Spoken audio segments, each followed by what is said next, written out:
On our anniversary night, my father-in-law kept insulting me, but when I finally spoke back, my husband slapped me hard across the face in front of 600 guests. Everyone laughed at me. I wiped my tears, walked away, and made one single phone call. Dad, please come. Before I continue this story, let me know where you are watching from in the comments below. Hit like and subscribe if you have ever had to stand up to family who underestimated your worth. My name is Naomi, and I am 33 years old. For the past decade, I have worked as a historic real estate consultant. It is a quiet profession, requiring patience and deep respect for the past. I prefer simple clothes and quiet living. My husband is the exact opposite. He is 35 years old and the vice president at his father's wealth management firm. Preston lives for the spotlight.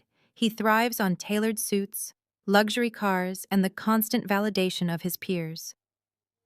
Tonight was the absolute pinnacle of his social calendar we were attending. The 10th anniversary gala for his father's investment fund at the most exclusive country club in our state. The grand ballroom was a sea of crystal chandeliers and towering floral arrangements.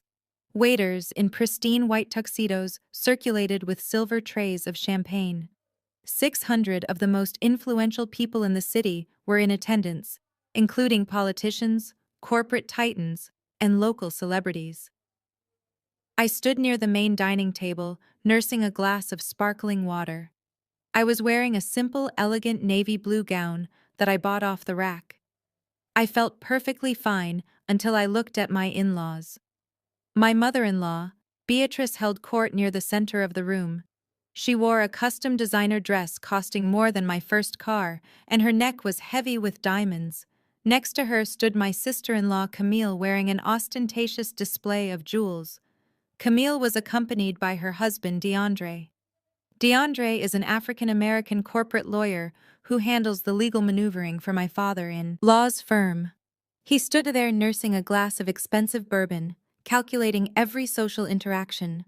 I tried to remain invisible, hoping the night would pass without incident, but in this family, my mere existence was considered an offensive disruption. My father-in-law, Richard, stepped up to the main podium. The string quartet stopped playing, and a hush fell over the massive ballroom. Richard tapped his crystal champagne flute with a silver spoon, commanding the attention of all 600 guests. He looked out over the crowd, his chest puffed with pride. Thank you all for gathering here to celebrate a decade of unprecedented growth and prosperity. He began, his voice echoing through the sound system. We built this firm on the foundation of excellence. In our world, success is not a coincidence. It is the result of breeding discipline and an unwavering commitment to our legacy. Our family understands the value of a superior bloodline. We do not just manage wealth, we preserve a standard of greatness that separates the exceptional from the ordinary. The crowd murmured in polite agreement. I kept my eyes focused on my water glass, praying he would move on to thanking his employees. Instead, Richard turned his gaze directly toward our table. His eyes locked onto me, and a cruel, calculated smile spread across his face. Of course, maintaining this legacy requires a certain level of magnanimity. He continued, his voice taking on a mocking, theatrical tone. We must always remember to give back to those less fortunate. My son Preston has always taken our philanthropic mission to heart. In fact, his dedication to charity is so profound that he brought it right into our own home. A few people in the crowd chuckled uncertainly, not quite understanding where he was going with this. Richard raised his glass higher, gesturing directly at me.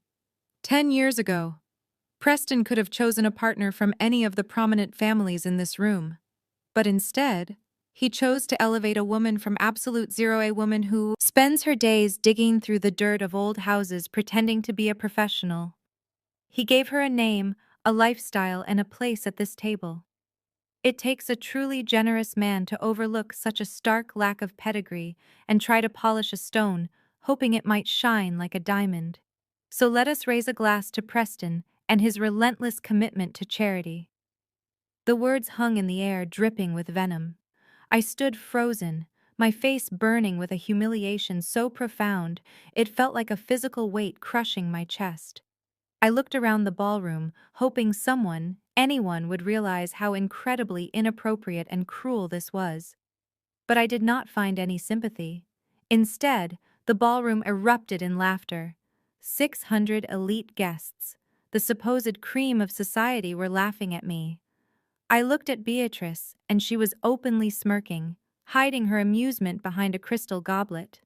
Camille giggled loudly, leaning into DeAndre, who simply shook his head and took another slow sip of his drink, his face completely devoid of empathy. My last hope was Preston. I turned to my husband, the man who had promised to love and protect me. I waited for him to step forward to take the microphone to defend his wife and demand respect. I waited for him to prove that our 10-year marriage meant more to him than his father's toxic approval. But Preston did not look angry. He did not look defensive. He looked at his father, then looked at the laughing crowd and smiled. Preston raised his glass high in the air, turned toward Richard and clinked his glass in absolute agreement. In that truly sickening moment, I realized that I was entirely alone, and my husband was my absolute greatest enemy. The applause and laughter continued to echo against the vaulted ceilings of the ballroom. I stood perfectly still. Once I might have cried. But tonight the absolute betrayal in Preston's eyes changed something fundamental inside my chest. The warmth of a decade of marriage instantly evaporated, leaving only cold, hard clarity. I looked at my husband smiling alongside his father, and I felt absolutely nothing for him. To my left, a small jazz band had set up a microphone on a sleek silver stand.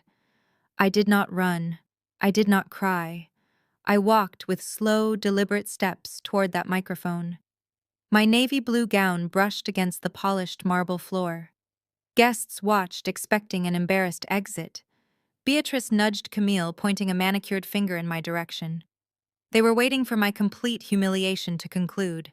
I reached the silver stand and gripped the microphone. The cold metal grounded me. I tapped the microphone twice.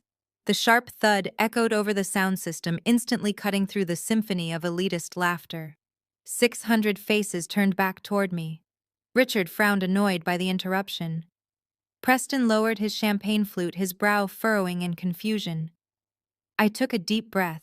My voice projected clear and unwavering across the massive ballroom. "Thank you, Richard, for that incredibly illuminating toast," I said, keeping my tone perfectly polite and measured. "It is true that my background is different from yours. I spend my days evaluating old structures, identifying rot in the foundations, and saving things that are on the verge of total collapse." I paused, letting the words hang in the air. The crowd remained silent, unsure of my intent. I looked directly at my father-in-law. Richard's arrogant smile began to falter. "And speaking of structures on the verge of collapse," I continued, "I think it is only fair to mention exactly how far my charity extends